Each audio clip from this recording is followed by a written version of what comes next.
გამარჯობა მეგობრებო, მე ვარ ბექა ყორშა და ესაა გადაცემა არაფერი სასაცილო. ცოტა ხნის წინ გავრცელდა ინფორმაცია, რომ კულტურის ახალმა მინისტრმა თინათი რუხაძემ მინისტრად დანიშნვამდე ერთი დღით ადრე 8100 ევროიანი ჩანთა იყიდა. სხვა რამის მინისტრად რომ დაენიშნათ, შეიძლება არც დასჭირვებოდა 8100 ევროიანი ჩანთა. თუმცა საკუთარი მხრებით მთელი ქვეყნის კულტურის სტარება რთულია. აი 8100 ევროიანი ჩანთა კი ქართული კულტურის ზიდვას ბევრად ამარტივებს. მე მესმის მისი. ძალიან ტვინიანი ქალი ვარ, ბევრს რომ მოყვა. ანუ ვინც ტვინიანია 260.000 ლარს იღებს ყველა. პარალელურად კი გავრცელდა ცნობა, რომ თბილისის ტრანსპორტისა და ურბანული განვითარების სააგენტოს ხელმძღვანელი ნინო ბაგაშვილი ფლობს 7 ბინას, 1 საცხოვრებელ სახლს, 3 მიწის ნაკვეთს, 4 ფერწერულ ტილოს ლადო გუდიაშვილის, 2 ავტომობილს, 3 კომერციულ ფარდს, 4 არასაცხოვრებელ ფარდს და 1 ავტოფარეხს. ანუ ტერიტორია აქვს, სატრანსპორტო სისტემა აქვს, ეკონომიკა აქვს. თუ ახლა ნინო ბაგაშვილს ვინმე დროშას დაუხატავს და ჰიმნს დაუწერს, თავისუფლად შეუძლია ავტონომიურ რესპუბლიკად ჩამოყალიბდეს. სხვათა შორის ხალხი ნინო ბაგაშვილის დეკლარაციით მას შემდეგ დაინტერესდა, რაც მან განაცხადა, რომ თბილისში საცობებს ქმნის ბევრი მანქანა და არა მშენებლობები. აი ასე არ აწუხებს საცობები. ან რატომ შეგაწუხებს საცობი, როცა თბილისის ნებისმიერ წერტილში მაქსიმუმ 2 წუთის სავალზე გაქვს ბინა. ყველგან აქვეა რა. საცობში რომ მოხდეს აქვეა რა, გადაირბეს იქ. სადღარ აქვე ვარ. ნინო ბაგაშვილი რა გამოდის, რომ ნინო ბაგაშვილისთვის ყველა სუპერმარკეტი სინამდვილეში არის 2 ნაბიჯი. მოკლედ, დღევანდელი გადაცემა დაეთმობა ახალი საქართველოს ჩრდილოვან ეკონომიკას. ბოლო მონაცემებით ასეთი 221 საქმემდე დაგვიგროვდა. რა თქმა უნდა, ყველას ვერ მოგიყვებით, მაგრამ იმისთვის, რომ წარმოდგენა შეგექმნათ, რა ხდება ჩვენს თავს, გადავწყვიტეთ შევადგინოთ ჩვენი სუბიექტური ტოპ 10. ანუ კორუფციის ჰიტ პარადი. რამე მუსიკა არ გვაქვს, რომ გავუშვათ. მე-10 ადგილი. ნომინაცია ძმა ძმისთვისაო. ჩვენი კორუფციული ჰიტ პარადის მე-10 ადგილზეა შემთხვევა, რომელიც იმდენად კლასიკურია, იმდენად ურთიერთგადახლართულია საოჯახო კავშირებში, რომ მხოლოდ მარკესით ვაღწევდა სათანადოდ. წარმოგიდგენთ კონცელიძეების ოჯახურ ბიზნეს მოდელს ბათუმში. ეს არის 3 საფეხურიანი გეგმა. თუ როგორ გახდე წარმატებული ბიუჯეტის ხარჯზე. პირველი საფეხური. ამისთვის გჭირდება 1 ოჯახის წევრი პარლამენტში. ამ შემთხვევაში დეპუტატი რესან კონცელიძე. მე პოლიციასა და პროკურატურაში ამოვწურე ჩემი საზოგადოებები. იქ რისი გაკეთება შეიძლებოდა. გაკეთებული მაქვს. იქ გააკეთა ფულები და მერე გადაწყვიტა, რომ პარლამენტიდან უფრო მეტის კეთება შეეძლო. ეხლა მე ვფიქრობ, რომ უფრო მეტის გაკეთება შემიძლია პარლამენტში. ეს კაცი დეპუტატის მანდატს იყენებს იმაში, რომ დაწეროს კონკრეტულად ბათუმზე მორგებული სამშენებლო ამნისტიის კანონი. ამას რა თქმა უნდა არ ქმევ რაღაც ლამას სახელს, მაგალითად ქალაქის ურბანული განახლების ხელშეწყობა და არა ჩემი ძმისშვილების უკანონო მშენებლობების დაკანონების აქტი. აი რას ნიშნავს ნამდვილი ბიძა, როცა შენი ოჯახის წევრები სამშენებლო ბიზნესში არიან და რაღაც პრობლემები ექმნებათ. მეორე საფეხური, მშენებლობები. ახლა სცენაზე გამოდიან ძმისშვილები, ვახტანგ და გოჩა კონცელიძეები. მათი ამოცანაა აშენონ, ბევრი აშენონ, ნებართვებზე, რეგულაციებზე და წითელ ხაზებზე ბევრი არ უნდა ინერვიულონ. ბიძა თბილისიდან მოაგვარებს. და მესამე, ყველაზე გენიალური საფეხური, მაკონტროლებელი. ამ სრულყოფილი სქემის გვირგვინი არის კიდევ ერთი ძმისშვილი, არჩილ კონცელიძე, რომელიც ბათუმის მუნიციპალური ინსპექციის უფროსია. ანუ ის არის ადამიანი, ვისი პირდაპირი მოვალეობაც სწორედ უკანონო მშენებლობების გამოვლენა და აღკვეთა. აი რო წარმოვიდგინოთ, როგორი შეიძლება იყოს მისი საინსპექციო ოქმი. დღეს ვიმყოფებოდი ჩემი ძმების სამშენებლო ობიექტებზე. დარღვევები არ აღმოჩენილა. მოკლედ, ძალიან გულთბილი კორუმპირებული საქმეა. ამიტომაც ჩვენი ჰიტ პარადის მე-10 ადგილს ნამდვილად იგზავნებს. მე-9 ადგილი. ნომინაცია ბუნების შვილი. მინდა სიხარულით გაცნობოთ, რომ შალვა პაპუაშვილი კახეთში მდინარე ალაზნის პირას 100,000 კვადრატული მეტრი ტყის ამაყი მფლობელი გახდა. ეს უზარმაზარი ტყე შალვა პაპუაშვილმა საკუთარი ბიძაშვილისგან შეიძინა. ფასი 1 ლარი. 1 ლარი. 10 ჰექტარში. კვადრატული მეტრის ფასი იმდენად დაბალია, გეგონება ეს ტყე დაწყევლილია ან სადმე მარსზე მდებარეობს, მაგრამ არა, ეს საუკეთესო მიწაა ალაზნის პირას. ამაზე გამახსენდა ირაკლი კობახიძის აი სიტყვები. ჩვენი საპარლამენტო გუნდის თითეული ლიდერი. წირო დაუდო ფული ხელს არ მოგედებს არც. ფული ხელის ჭუჭყია. იჩუქე რა ტყეა, მდინარეა, მთან, რა ვიცი. დედის ტრაკი. ეს იჩუქე.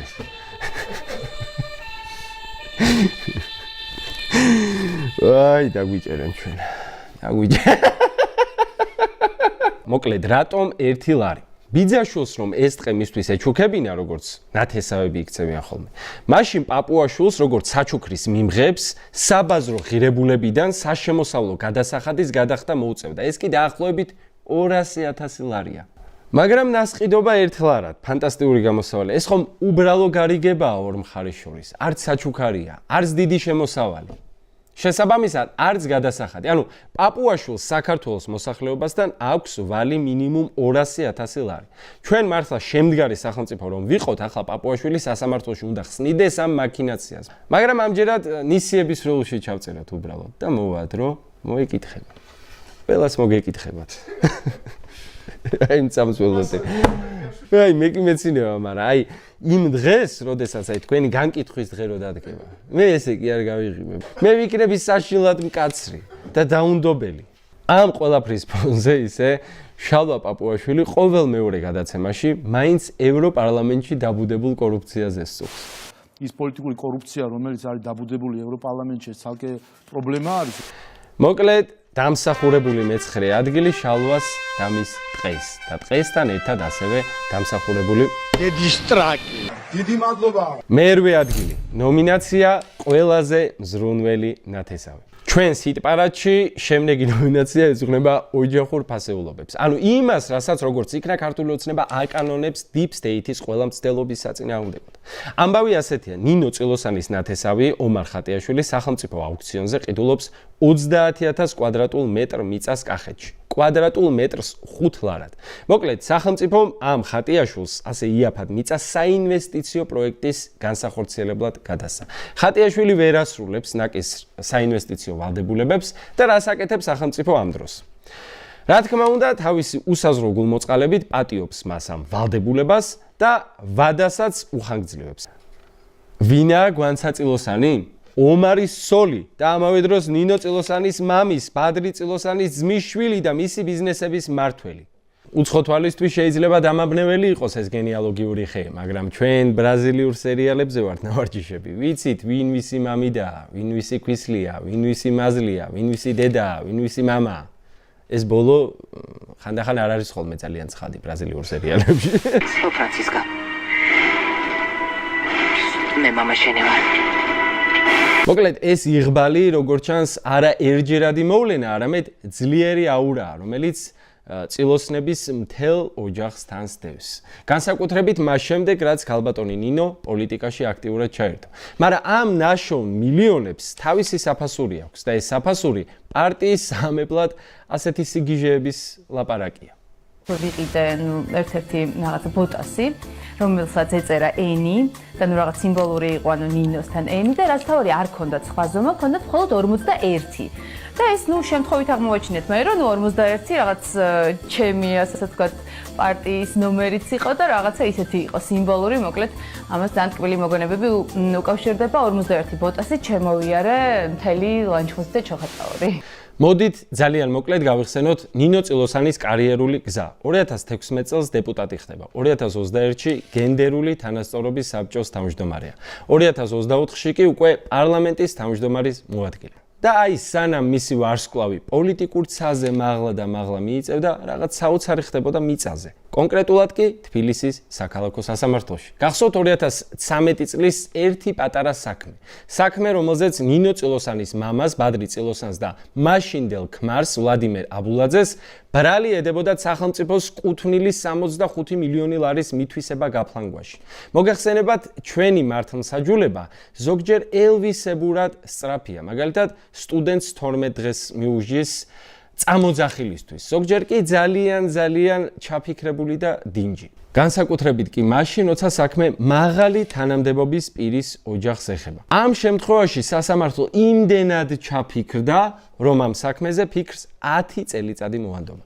10 წელიწადი. ამ დროში ბავშვი იბადება, სკოლაში მიდის და შეიძლება მურუსიძის სასამართლომ ციხეშიც გაუშვას. და 10 წლიანი ღრმა ფილოსოფიური განსჯის შემდეგ წილოსანის მამას გამოუტანეს გამამართლებელი განაჩენი. 65 მილიონიანი პრობლემა კი უბრალოდ ქრება. სწორედ ამ ზებუნებრივი ნიჭისთვის მოუტანოს იღბალი და კეთილდღეობა საყვარელ ადამიანებს ჩვენი ჰიტ პარადის მერვე ადგილს და ნომინაციას ყველაზე მზრუნველი ნათესავი გადავცემთ ნინო წილოსანს. დიდი მადლობა.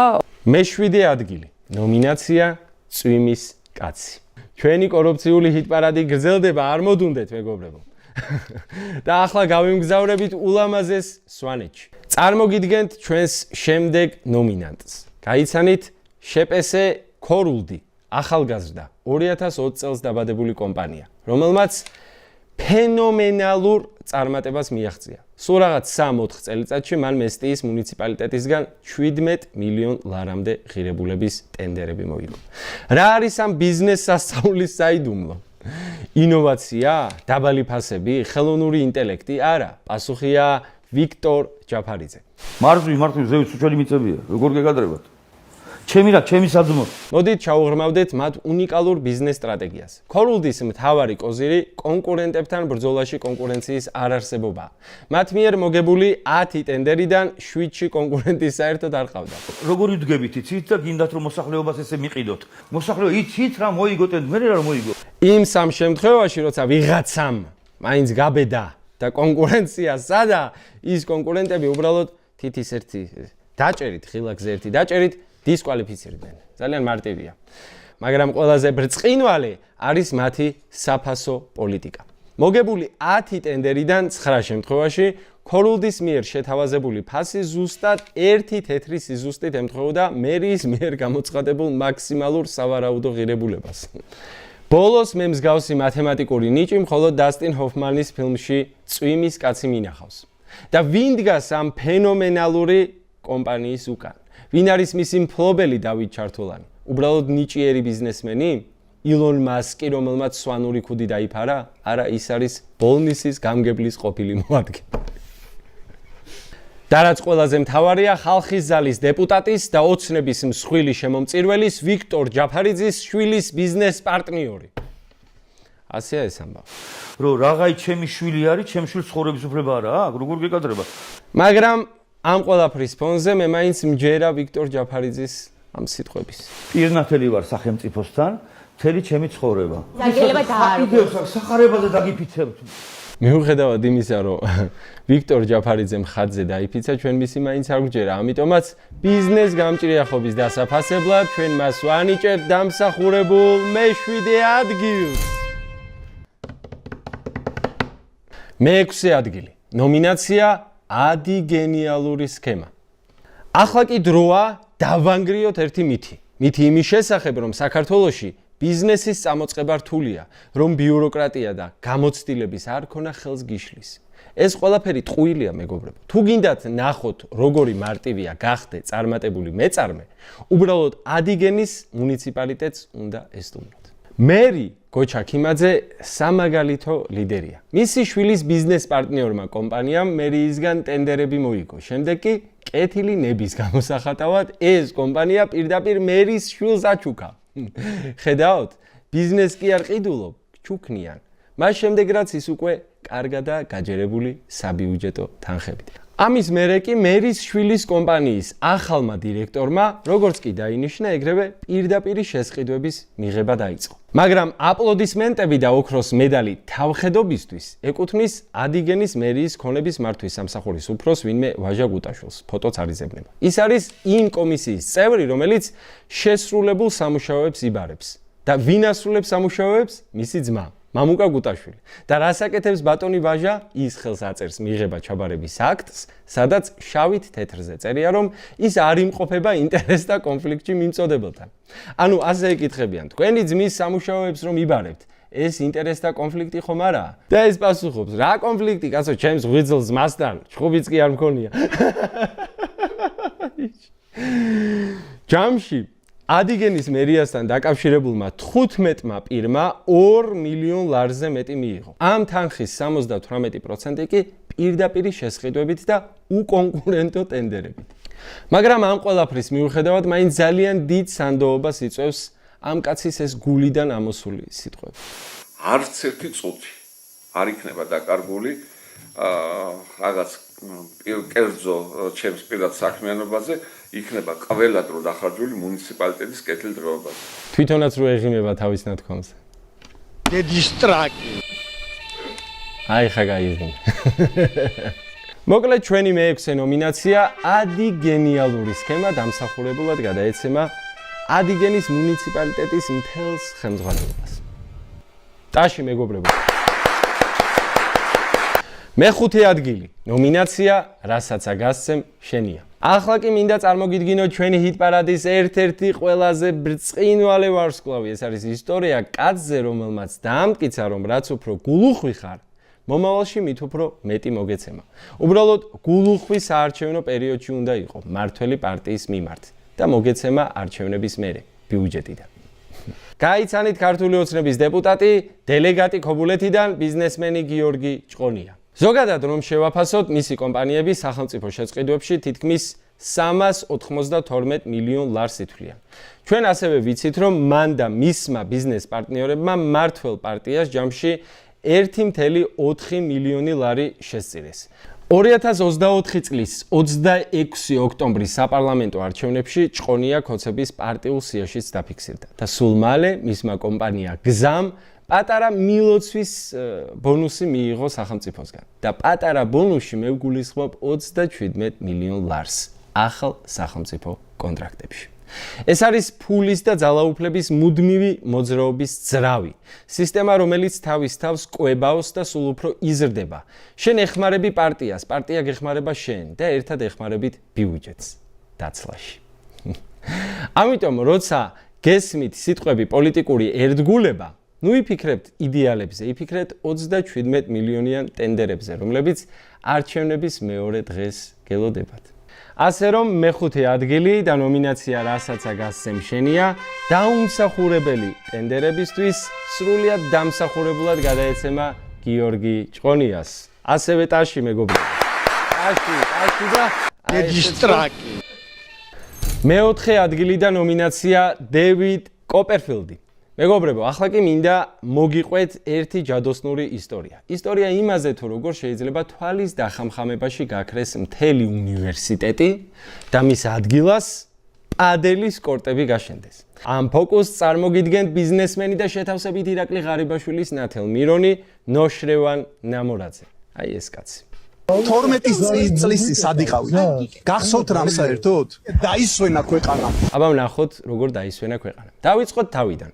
ვაკეში ჭავჭავაძის 59 ნომერში იყო ერთი ძალიან ძვირფასი მიწის ნაკვეთი, რომელიც ექსპერტიზის ბიურომ 93 მილიონ ლარად შეაფასა. ეს ნაკვეთი სახელმწიფომ ნამორაძის კომპანიაზე 11 მილიონ ლარად გაყიდა. ეს არის 82 მილიონი ლარის ფასდაკლება. შეიძლება შავი პარასკევი იყო, არ ვიცით. ამ 82 მილიონიანი ფასდაკლების სანაცვლოდ ბიზნესმენმა აიღო ერთი პატარა ვალდებულება. 2025 წლის ბოლომდე ამ ტერიტორიაზე აეშენებინა, გაერემონტებინა და აღეჭურვა ჩვენი ისტორიული 1928 წელს დაარსებული სპორტის უნივერსიტეტის ახალი შენობა. რა შესანიშნავი პარტნიორობაა რა. სახელმწიფო იღებს ახალ უნივერსიტეტს, ბიზნესმენი მიწას. ყველა მოგებულია. მაგრამ აი აქ იწყება ფოკუსი და ილუზია. ისე რომ ვალდებულების შესრულების ვადა ჯერ არც კი იყო მოახლოებული, უცებ ჩნდება ახალი გეგმა და ამ გეგმაში სპორტის უნივერსიტეტის შენობა გამქრალია. ის სართულები, რომლებიც სალექციო აუდიტორიებისთვის და ბიბლიოთეკისთვის იყო განკუთვნილი, უბრალოდ გადაინაცვლებს ბატონი ნამორაძის საცხოვრებელი ცათამჯენის თავზე და ძვირად ღირებულ ბინებად გაიყიდება. ანუ სტუდენტების ნაცვლად იქ ახლა მდიდრები იცხოვრებენ და ხედებით დატკბებიან. დაისვენა ქვეყანა. და რა აშენდება უნივერსიტეტის ადგილას? სამეცნიერო ცენტრი? საზოგადოებრივი ბაღი? არა. პადელის კორტები. ანუ ბიზნესმენს რჩება 82 მილიონიანი ფასდაკლება, თავისუფლდება სამშენებლო ვალდებულებისგან, იღებს დამატებით გასაყიდ ბინებს, სპორტის უნივერსიტეტი კი იღებს შესაძლებლობას უყუროს როგორ თამაშობენ მდიდრები პადელს. რაღაცების სწავლა ხო ყურებითაც შეიძლება არა.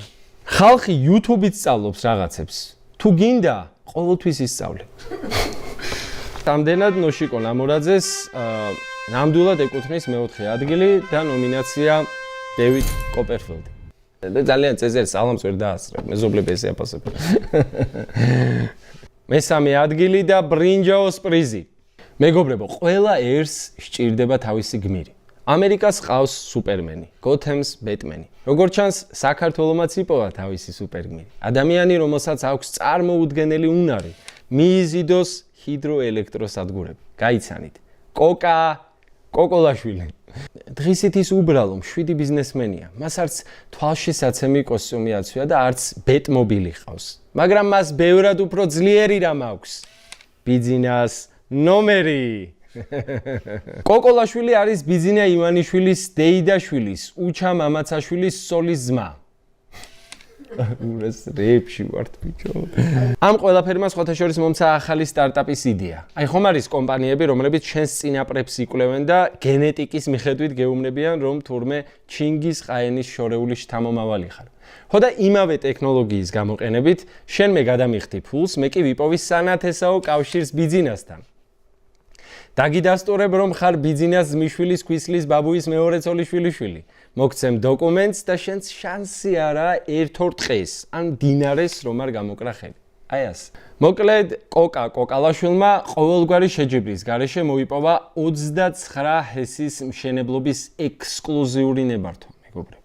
ორი კომპანია, რომლებსაც ეს ნებართვები გადაეცათ, დაფუძნდა სულ სხვა ხალხის მიერ. ერთ-ერთი დამფუძნებელი საჯარო მოხელეც კი იყო. შემდეგ კი კონტრაქტების გაფორმებამდე რამდენიმე თვით ადრე ეს ორი კომპანია ბატონ კოკოლაშვილს უბრალოდ აჩუქეს, უფასოდ.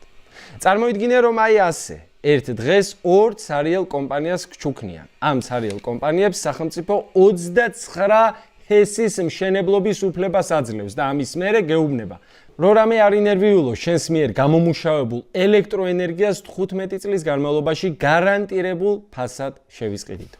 ასე რომ სახელმწიფო რესურსების მოზიდვის ამ წარმოუდგენელი ნიჭისთვის და ქვეყნის ენერგეტიკული მომავლის მნიშვნელოვანი ნაწილის მარტო ხელში ჩაგდებისთვის ჩვენი ჰიტ-პარადის ბრინჯაოს მედალი და ტიტული ელექტრომენი გადაეცემა კოკოლაშვილს. დედისტრაკი. აქვე უნდა აღინიშნოს, რომ კოკა ყოველთვის წყალს არ მოიტანს. ხანდახან ის მას ელექტროენერგიად გარდაქმნის. მეორე ადგილი და ვერცხლი. ვერცხლი გადაეცემა მრავალი ნიჭისა და კიდევ უფრო მრავალი უნიჭობის მქონე ყოფილ პრემიერ-მინისტრს ირაკლი ღარიბაშვილს.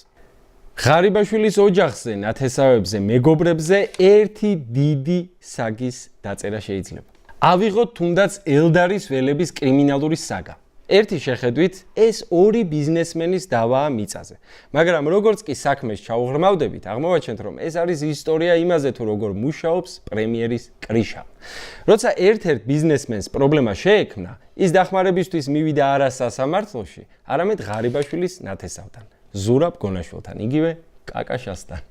თუმცა სასამართლოში რომ მისულიყო, უნდა ვაღიაროთ, რომ იქ უფრო დიდი კაკაშა დახვდა. დახმარების სანაცვლოდ ამ ბიზნესმენს თავისი ბიზნესის 75%-ის დათმობა მოუწია. და როგორია პრემიერის ოჯახის დახმარება? გამოძიების მიხედვით ეს არის კონკურენტის სასტიკი ცემა, მუქარა, იარაღის გამოყენება და მისი ქვეყნიდან გაქცევის იძულება. ეს არის სახელმწიფო ინსტიტუტების სრული მობილიზება ერთი მხარის წინააღმდეგ. მსხვერპლს საავადმყოფოში არ იღებენ. ცემის საქმის გამოძიება 1 წელი ჭიანურდება. სამაგიეროდ მას 1.4 მილიონიან საგადასახადო ჯარიმას ადებენ. და როცა ჟურნალისტები ამაზე კითხვას სვამენ, პასუხად იღებენ. საცემი კი არა, მოსაკლავია. ანუ ხომ გახსოვთ ახალგაზრდობაში ღარიბაშვილი ბერას დავალებით სკოლის მოსწავლეების ცემას და დაშინებას რო გეგმავდა. ხო და აი ღარიბაშვილიც გაზრდილა და ახლა სხვებს ასაქმებს მაგ პოზიციაზე. მაგრამ ეს მხოლოდ ერთი ყვავილია თაიგულში. მოდით დავამატოთ სხვებიც. საოჯახო ავიახაზები. გახსოვთ ხო, როცა ღარიბაშვილმა შვილი ამერიკაში სასწავლებლად სამთავრობო თვითმფრინავით წაიყვანა. და მე რო გითხრეს, რომ თურმე 34,000 ევროს ღირებულების ჩარტერული რეისი მისმა პენსიონერმა მამამ გადაიხადა. რა თქმა უნდა, გახსოვთ. ხმაურიანი ამბავი იყო. ის თუ გახსოვთ, როგორ გადაეცა პრემიერის სოლს ბაკურიანში 6,000 კვადრატული მეტრი ტყე 59 წლიანი სარგებლობის უფლებით. ანის გამოძიება თუ გახსოვთ, რომლის მიხედვითაც ირაკლი ღარიბაშვილის საათების კოლექციის ღირებულება მის მრავალწლიან დეკლარირებულ შემოსავალს აჭარბებდა. მაშინ ჯერ კიდევ თავდაცვის მინისტრი იყო. ამიტომ ჩვენი ვერცხლის მედალი გადაეცემა არა ერთ კონკრეტულ საქმეს, არამედ ამ მთლიან გრანდიოზულ თაიგოს, რომლის ცენტრშიც ამოსული ნარშავა ირაკლი ღარიბაშვილია. და ქალბატონებო და ბატონებო, ეს არის მომენტი, რომელსაც მთელი ამ გადაცემის განმავლობაში ელოდით. ოქრო. შეიძლება გქონდეთ მოლოდინი, რომ ოქროს მედალს რამე უზარმაზარ, ასეულობით მილიონის გარიგებას გადავცემდი. ან არ ვიცი, საქმე სადაც წარმოუდგენელი კაპიტალი დატრიალდა, მაგრამ არა, გადავწყვიტე, რომ ოქრო ძალიან შეუმჩნეველი, მაგრამ აბსოლუტურად სამაგალითო შემთხვევისთვის მიმეცა. ეს არის ისტორია ბათუმიდან, თამარის დასახლებიდან, სადაც ადგილობრივები 25 წლის წინ საკუთარი ხელით მოწყობილი სტადიონის გაუქმებას აპროტესტებენ. მოდით მოკლედ მოგიყვებით ამბავს. წინა საარჩევნოდ ქართული ოცნების წარმომადგენლები, მათ შორის დეპუტატი ფატი ხალვაში, ჩადიან ამ უბანში, პირდებიან მოსახლეობას, რომ სტადიონი მათ დარჩებათ და უკეთესადაც მოუწყობენ. ამ დაპირების შემდეგ 3 მარშრუტკით ჩამოყავთ ეს ხალხი თბილისში, პარტიულ აქციას. არჩევნები გადის, დაპირება ქრება. სტადიონის ტერიტორია კი იყიდება და ბიზნესმენი იქ სავაჭრო ცენტრს აშენებს. როცა ადგილობრივები პროტესტს იწყებენ, ბიზნესმენი მათ პოლიციას გამოუძახებს. როცა მერიაში ჩივიან, პასუხობენ: წინა მერს მოსთხოვეთო. წრე იკვრება. და აი, მეგობრებო, რატომ იმსახურებს ეს პატარა, სევდიანი ისტორია ოქროს მედალს. იმიტომ რომ ეს შემთხვევა, ისევე როგორც ყველა სხვა, რაზეც დღეს ვისაუბრეთ, დგას ერთ ძალიან მახინჯ მოლოდინზე. თუ კი მე ახლა სახელმწიფოს გარიგებაზე დავთანხმდები, თუ კი რამეში წავეხმარები, თუნდაც აქციაზე გავყვები, ისიც ადგება და ჩემთვის რამეს გააკეთებს საპასუხოდ. და სახელმწიფოც აკეთებს, ოღონდ პირიქით, ის გაცილებით მეტს წაგართმევს. ის დაგჯის იმისთვის რომ ენდე. აი იმ სამ მარშრუტკაში, იმ ერთდღიან მგზავრობაშია მთელი ჩვენი ქვეყნის ტრაგედია. იმ სიცხესა და ხვაჩში, იმ ერთი დღის სამყოფსია გაცვლილი არა მხოლოდ ბათუმის ერთი სტადიონი, არამედ მთელი ჩვენი სამშობლო. იქ არის ნოშრევან ნამორაძის გაუქმებული უნივერსიტეტი და 82 მილიონიანი ფასდაკლება. იქ არის ირაკლი ღარიბაშვილის ნათესავების მიერ დაშინებული და გაკოტრებული ბიზნესმენები. იქ არის ნინო წილოსანის ოჯახის 65 მილიონიანი საქმე, რომელიც 10 წლის შემდეგ გაქრა. ყველა ეს გრანდიოზული სქემა სწორედ იმ პრინციპზე დგას, რომელიც თამარის დასახლების იმ პატარა ეზოში გამოჩნდა. ხალხის გამოყენება და შემდეგ მათი მიგდება. აი ეს პარაზიტები, რომლებიც სახელმწიფოს ასხედან, ახლა თვით გადარჩენისთვის იბრძვიან. მათ ეშინიათ სანქციების, ეშინიათ ხალხის და ამ შიშის გამო მათი ინსტინქტი წაგლიჯონ, მიითვისონ, გაძარცვონ, კიდევ უფრო ძლიერდება. თუ პაპუაშვილი ქუჩაში ხალხის შიშით ვერ გამოდის, ხოლო სადმე მილანში სანქციების გამო ვერ მიდის, საკუთარი ერთ ლარად ნაყიდი ტყე მაინც ექნება სასეირნად, ხო? და იცით ვის წაგლიჯენ? ვინც ამის უფლებას მისცემს, ვინც მუდამ აძლევდა იმის უფლებას, რომ ჩაეტენათ მარშრუტკაში და სიცხესა და ხვაჩში გაეჩერებინათ რუსთაველზე სურათების გადასაღებად. ეს იყო გადაცემა არაფერი სასაცილო და კორუმპირებულ ჩინოვნიკთა ჰიტ პარადი. გამოგვიწერეთ, დაგვიკომენტარეთ, გვანუგეშეთ, ჩვენც განუგეშებთ, რაღაცა იქნება. არ ვიცი. გქოცნით.